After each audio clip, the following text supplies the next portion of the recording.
All right, we are live once again.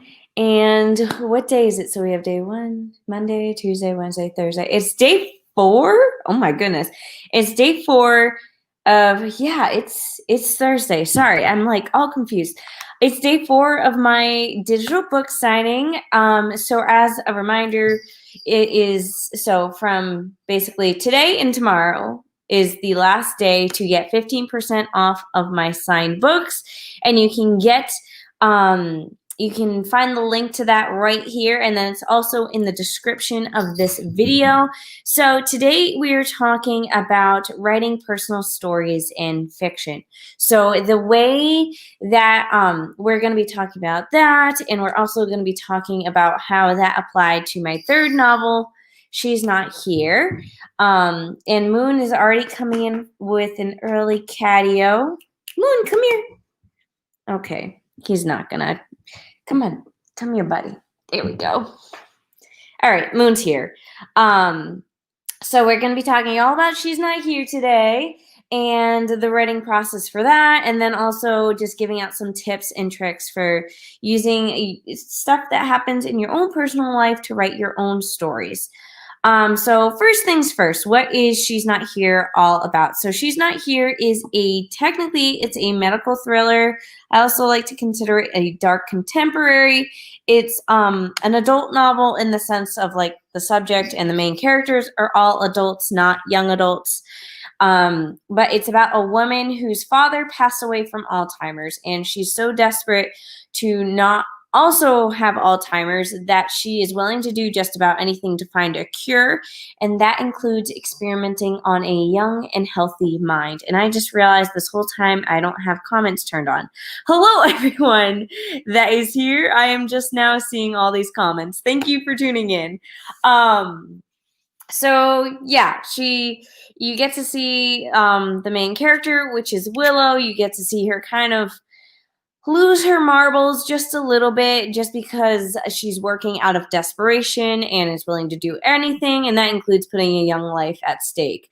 So the inspiration behind She's Not Here is technically it's very personal to me in the sense that it's about like both my grandmothers, and that means my paternal grandmother and maternal grandmother had some form of dementia. One had Alzheimer's and one still has Pick's disease, which is a form of dementia. So I got a very firsthand experience. Come on. There we go. I got to experience some things that not a lot of people experience, and what that experience is seeing someone deteriorate first mentally and then lose them physically. So I kind of wanted to have a story that iterates that and has a very true way of showing how you can mentally lose someone. Like physically they're still healthy, like physically they're fine, but they are not the same person that they were, and you feel like you've lost them even though they are still there. So I wanted to write a story that had that, but I didn't want to write a sad story in the sense. I really just wanted to, because my first 2 novels, Essence and I Am Mercy, were like emotional books, and I didn't necessarily want that for this book.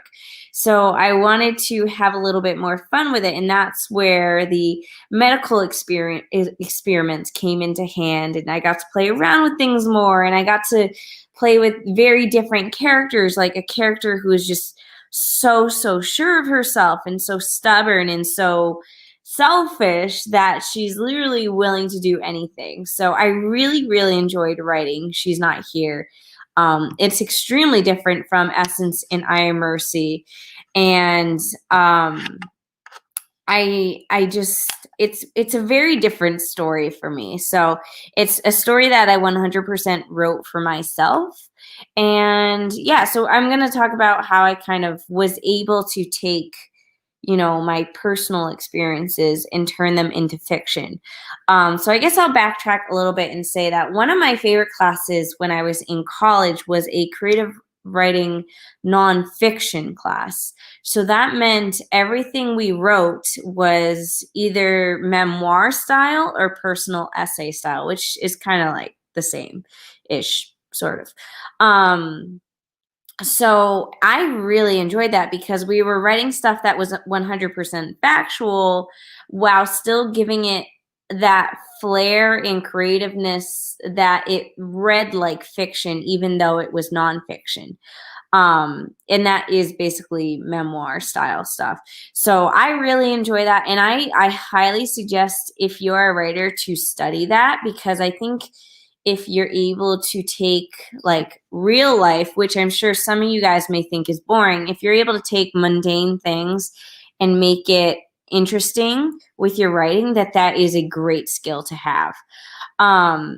So that's that. But I do have some tips that, and I guess I'm saying, obviously She's Not Here is not based on a true story. I should put that out there. No one's doing that. I'm aware of. I should put that out there as well.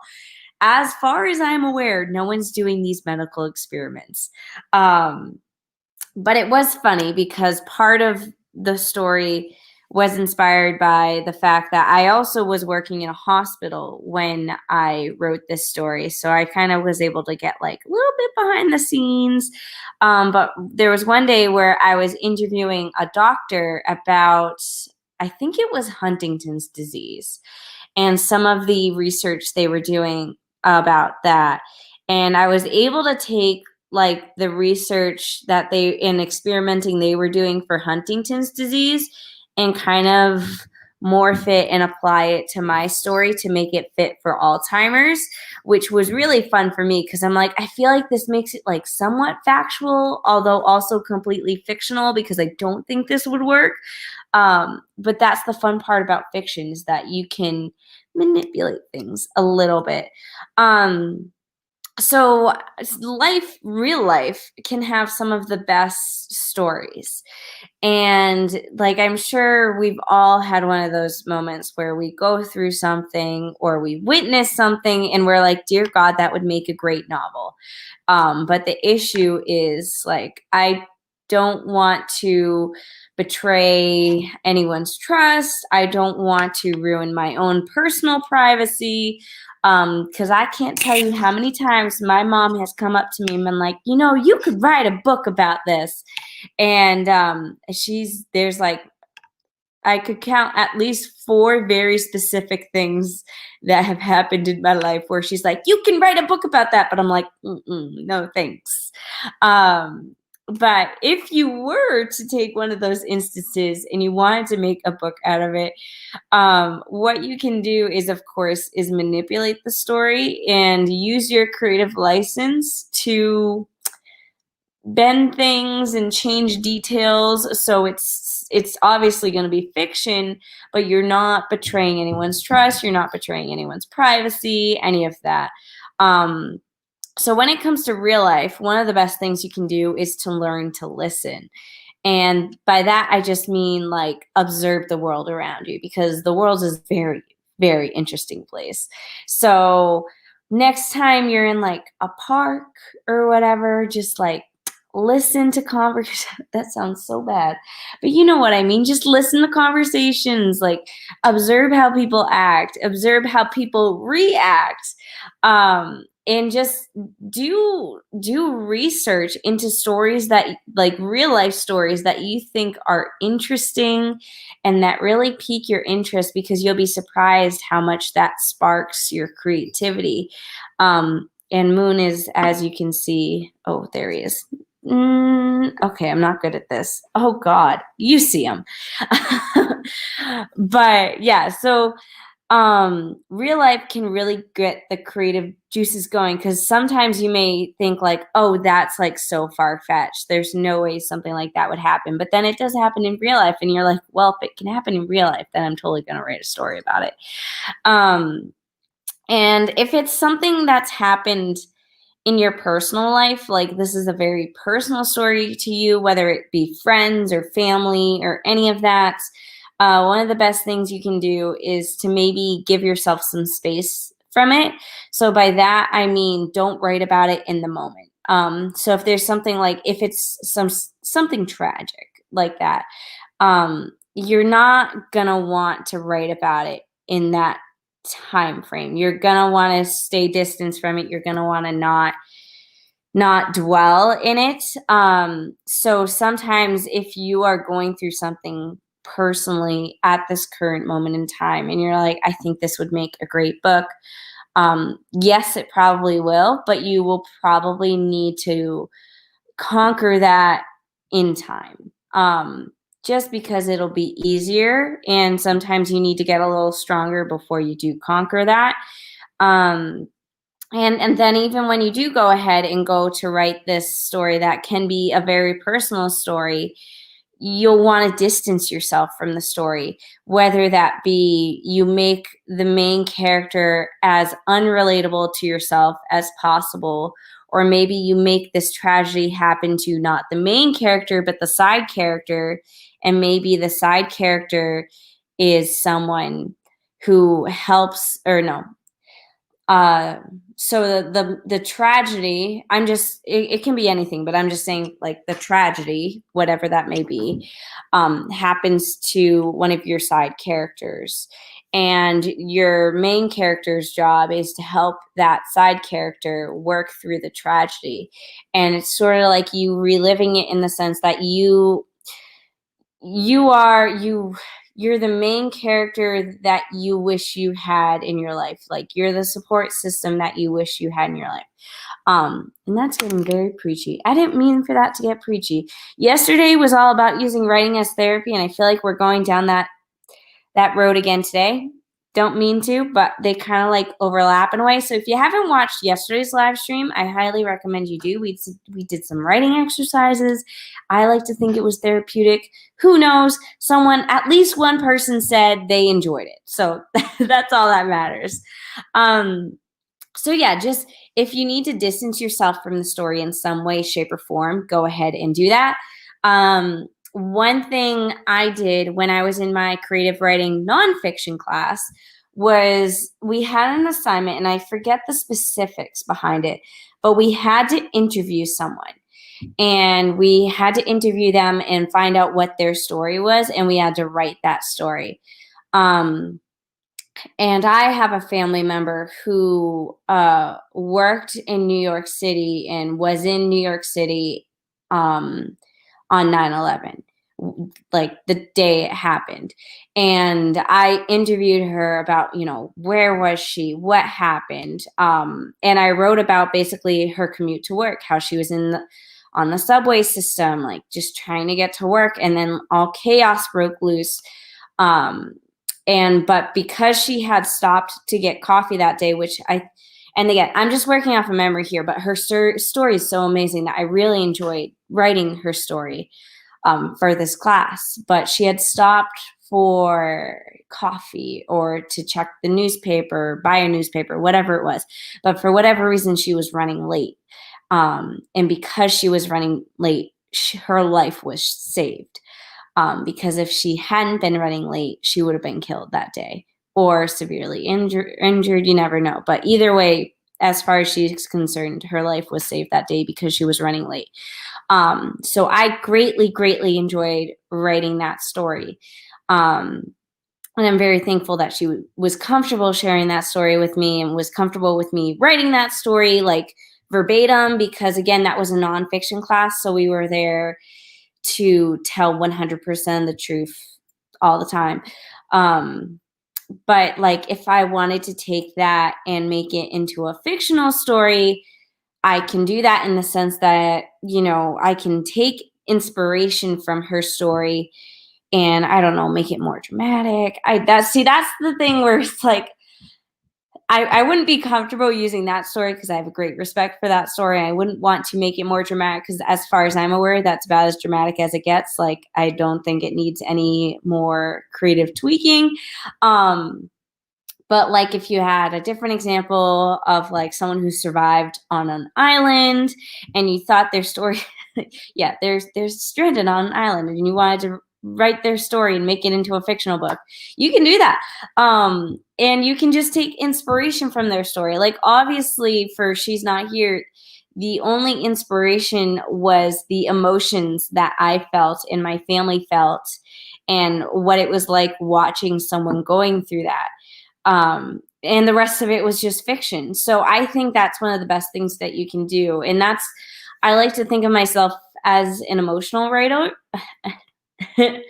I like to think of myself as an emotional writer. So even if the story structure is not like 100%, even if like all that technical stuff is not 100%, what I want to convey is the emotion. Like if I can make you cry, I'm happy.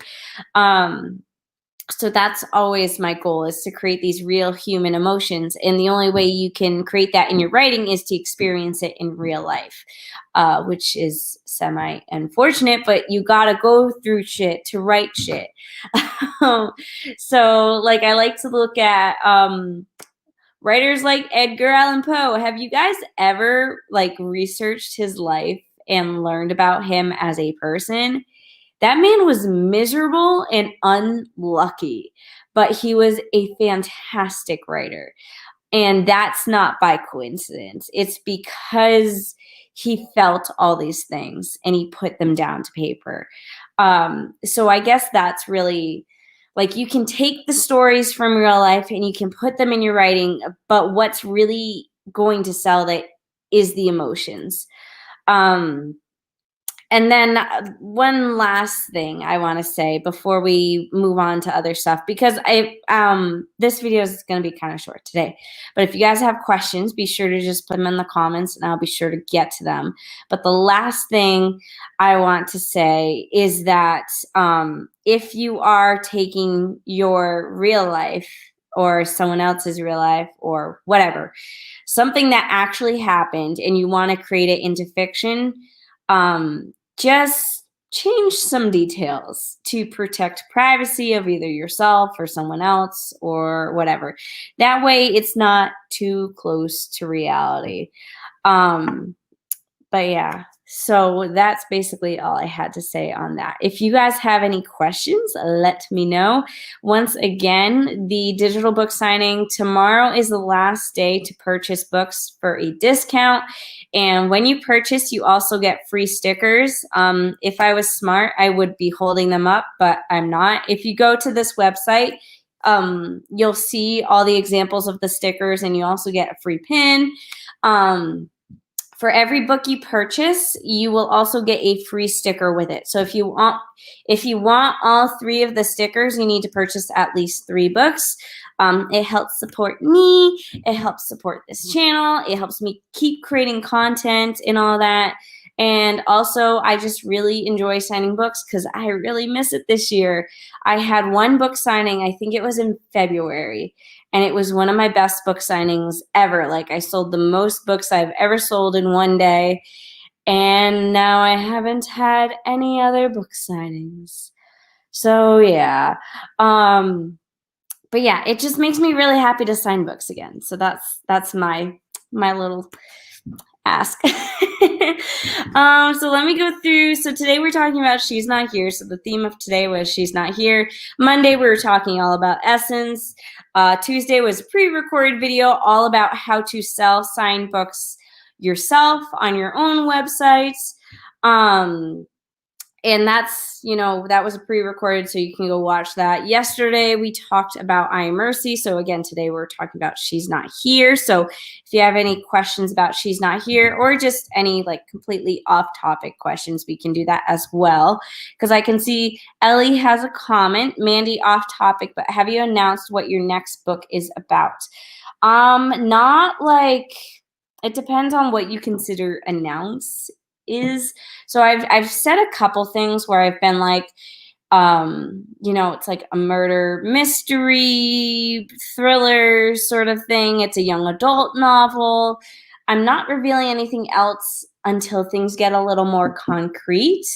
Honestly, the day I reveal the cover is probably going to be the day I reveal what it is about. Just because it sometimes takes me a long time to figure out how to pitch a book. And also, the writing process is not going as smoothly as I would like it to. It's been a very rough year. mental health wise, and it's made me not want to work on this book because of the specific subject. So part of me is like, I think maybe I might need to write something else. But I also am so close to finishing this book that I'm like, maybe I just need to power through it and focus solely on the story and focus on nothing else but the story and just really go through it, because really the month of October I'm supposed to be writing it, but it's been so crazy busy that I honest to God just haven't had time. Like I was up until 10:30 last night working, and I started working at like 7 a.m. So 7 a.m. to 10:30 at night, that's my work schedule right now, and I still didn't get to writing at all. So okay, let's see. I can't wait to read the books I ordered. I'm looking forward to seeing how to get my book to sell itself. Isn't that what everyone wants? Yes. So that's tomorrow. That's actually, we're going to be talking about myself and Bethany Asazada. We wrote the Marketing for Authors series together. Eventually, I think there will be more books in the series, but right now we've kind of stopped at 3 just because life got so busy and chaotic for both of us. So yeah, the first book in the series is How Your Book Sells Itself. And there's 10 specific things that will teach you how to make your book sell itself. So these are 10 things that you want to keep in mind before the book is published. These are things you can go back and correct later down the line, but it's easiest if you do it right off the bat. You'll have the best results. So yeah, we have all the Marketing for Author books up for sale as well. Ellie says she loves mystery and thriller. Yay! Sometimes I feel like I get sad sometimes because I feel like the majority of my audience does not enjoy thriller the same way I do. And I'm like, well, that's what I want to write. I don't really have this drive or desire to write fantasy anymore. And it makes me kind of sad. Because I just feel like that phase of my life is like done. I don't know. I don't enjoy reading fantasy as much anymore. I don't enjoy writing it as much. So it kind of bums me out. Maybe I'll get back into it someday. Like part of me kind of wants to write a just good old healthy contemporary, like a feel-good contemporary. But I also really, really enjoy the thrillers, but they're also like really hard to write well. Because my thing with thrillers is that it's a really good thriller if it has a plot twist that just throws you for a loop. Yeah, I get it. I'm trying to write my next book before Nano, but I'm getting ready to release on the 1st. Oh my goodness, like of November? Oh, that's going to be stressful. I haven't released a book, or I should say I haven't released a novel in so long. And I also feel that wearing down on me where I'm like, are people like expecting another book soon? Because like that's still at least a couple months away, because I'm not even at the point where I'm not ready to look at editors yet. And I feel like I'm not anywhere near close to publishing until I at least am picking out an editor. And I feel like I am nowhere near getting an editor right now. Writing is kind of a great big experiment, Yeah, that's why every single book I've written so far is either a slightly different genre or completely different genre. Which is also funny because someone pointed out like, oh, you publish She's Not Here, which is like a thriller, and then you publish a children's book, and now you're going to publish another thriller. I'm like, yep, just kind of sprinkle in that children's book here and there, make it, really diverse. So yeah. So let's see. I have a few pre-written questions. What was the hardest part about writing? And I'm going to answer that in terms of like writing She's Not Here. So the process for She's Not Here was a very interesting one, in the sense that I cannot tell you how many times I completely rewrote that story, because originally my window's like giving me this awful glare. There we go. We're just going to move. So originally, and this isn't going to be any spoilers because you figure this out pretty quickly once you start reading She's Not Here. Originally, Dr. Ash was the bad guy, and Willow was more of like a side character who was just didn't really have much of a role. Like, she wasn't really like a good guy or a bad guy. She was just kind of ignorant to the whole situation. And now, for those of you who have read the book or are interested in reading the book, Willow is the main character and she's the bad guy. And I think that's what is probably the most interesting part of the book, is that it's like, obviously she doesn't think she's a bad guy. She thinks she's doing the world a favor because she's like, I'm just trying to find the cure to Alzheimer's. Is she doing it in unethical ways? Yeah, absolutely. But that's what happens when you get desperate. So it was very interesting to write that book just because of that. But I probably changed the beginning of the book. And when I say the beginning, I mean like probably the first, at least the 5 chapters, rewrote them at least 5 times in completely different ways. Because I was just trying to make it make sense. Because I was like, whatever I do, this is not logical. And it got to the point where like I started writing the beginning again. And then about halfway through, I realized, oh, this is how I can make it make sense and make it realistic. And I was like, instead of going to rewrite the beginning, I'm just going to keep writing it, assuming that the beginning is correct, which I knew the beginning was correct. I was more just like, I'm going to pretend like I don't need to do all this rewriting later, and I'm just going to move forward, which made it a nightmare when I actually finished the first draft finally for like the 10th time, and then had to go back and correct things because it was brutal. Like, it was really bad. Like, there wasn't much that was salvageable when I got back to the beginning of the book. So there was just so much rewriting. And I did, for those of you who are curious, because at the beginning when I wrote Essence, I was a pantser, so I just made it up as I went because that was my first book. I had no clue what I was doing. I was just having fun. For I Am Mercy, I plotted it out a little bit, but like I abandoned it. And then for She's Not Here, I cannot tell you how many times I tried to plot it out. I tried, guys. There are some times where I have a hard time getting into my story by plotting it, where I can't really get the gears going unless I'm physically like starting to write it. So I was like in this weird, like, I'm plotting it, but I'm not plotting it. I'm planning ahead, but I also don't know what happens next. Like this weird, I don't even know what to call it. The writing process for that book is the messiest I've ever had. Whereas my 4th novel now, I've plotted it out religiously, and I more or less know exactly how it's going to end. It's more like there's these little scenes that I need to add in between like point A and point B to make it all mesh nicely. But I'm very proud of myself for this 4th novel. It's extremely plotted out. I know exactly how it's going to end, and it makes it very satisfying, where normally it's just annoying and stressful. So probably going to do that more in the future instead of doing the weird in between. Yeah, so I would rather write a story I love in a genre that's new than just put out the same thing over and over and get sick of it. Yeah, exactly. Like I get bored easy. And I'm sure I'll just continue to switch genres. I am not like, I obviously am a self-published author, but I'm not a career self-published author in the sense that I'm not going to write okay.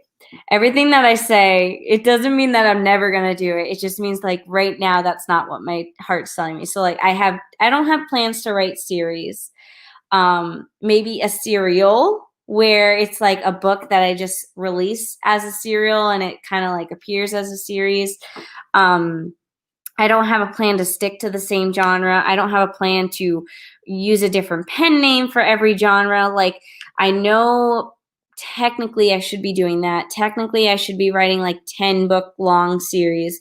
Technically for every genre I write in, I should have a different pen name. Like there's all these technical rules to be the most successful and to get the most profit out of what you do. But there's like, I have no desire to write a series. I have no desire to stick to a story that long. Like it takes me so long to write one book that by the time I'm done with it, I'm sick of it. Like I don't want to write a second book. I don't want to stick to those same characters. By then I'm bored and I'm sick of hearing about them and I'm ready to move on. So that's why I do stuff like cover design and YouTube to help pay the bills, because obviously the way I do my books is not the most profitable way, but it's what I enjoy doing and it's what makes my heart happy, because otherwise if I tried to do it the other way, it would feel more like a job than a passion, because right now it still feels like a passion. And even with the graphic design stuff, that's a passion. With the book planner stuff, the book launch planner stuff, that's a passion. Like these are things that give me drive and desire to do it. Like I don't feel like I have a job. I mean, in the sense that, yeah, yesterday I worked from 6 a.m. or 7 a.m. to 10:30 p.m. In that sense, it felt like a job. It felt like an obligation to finish and meet deadlines. But I still love what I do. So as long as that's the result, then I'm happy to keep doing things the way I'm doing them. Although hopefully I'll have more me time in the future. Yeah, gotta work on that. What inspires you the most? That's a very broad question. Like to write a story? I'll answer it assuming you're asking for stories. And I guess the answer would be real life, like what I said. So for every book, you can see bits of me in there. So Essence, I don't think I want to reveal what bits of me are in each book, but just know that they're there. She's Not Here is the most obvious because that's the one that I always talk about, where it's like the Alzheimer's bit. That's me and that's my family. Whereas Essence and I Am Mercy is a little more obscure. So I'm not going to reveal those. And then for my fourth book, I wrote it truly based on just coming up with a book that was plotted exactly to the beats that are in Save the Cat. So I had no clue what book I wanted to write next. I just kind of started reading the Save the Cat book. Save the Cat writes a novel by Jessica Brody, and kind of started making up my book based on that.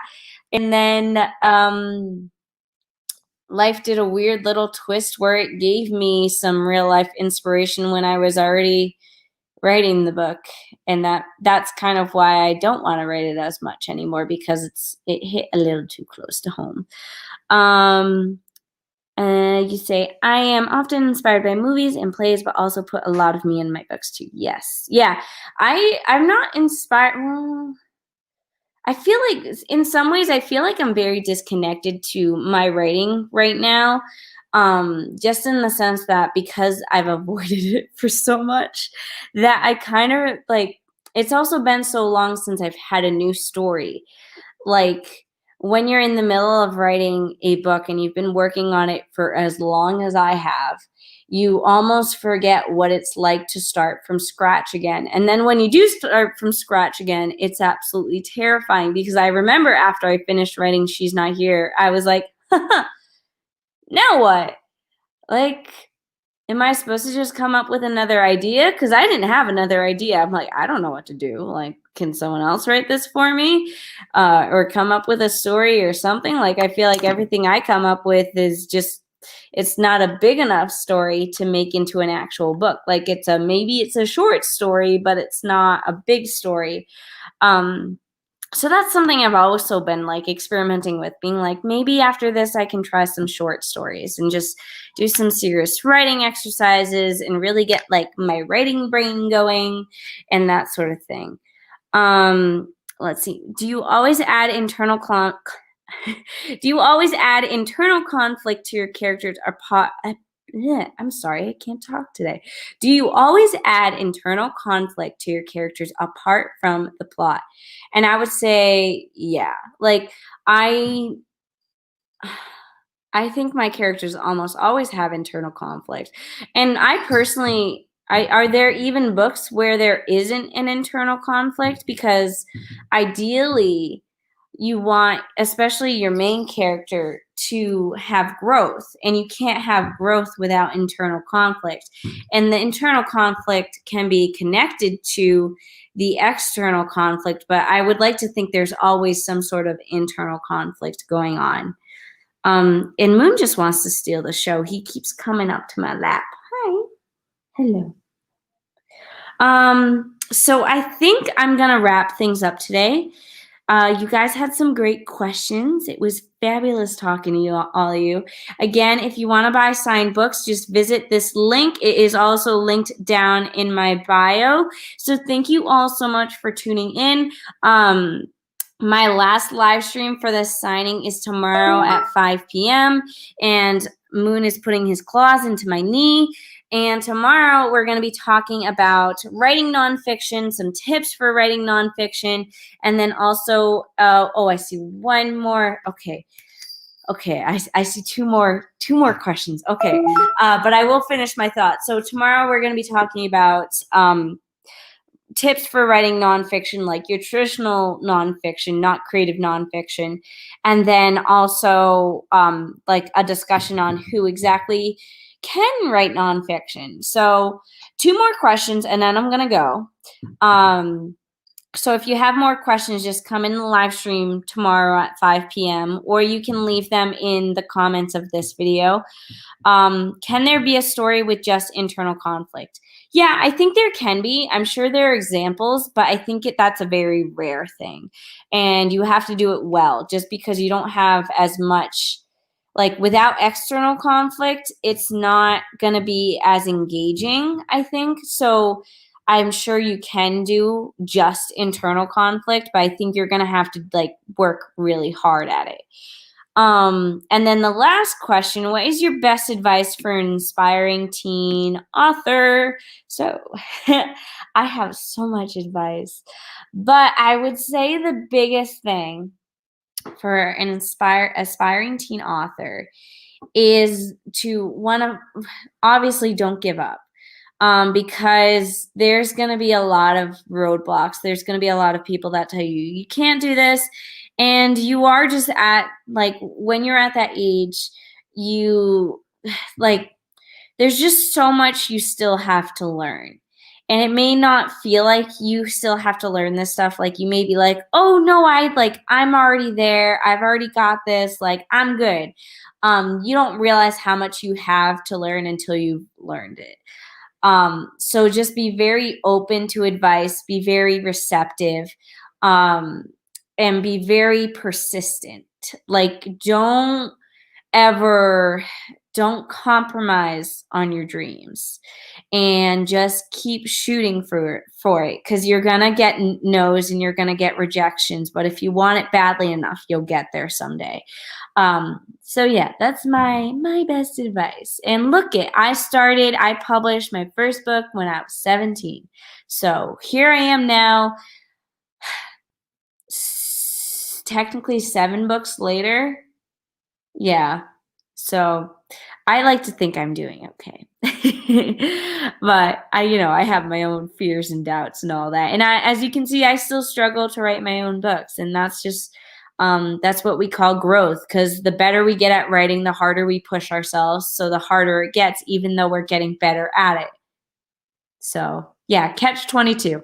So thank you all for watching. Hopefully I'll see some of you guys again tomorrow. Make sure you get some signed books.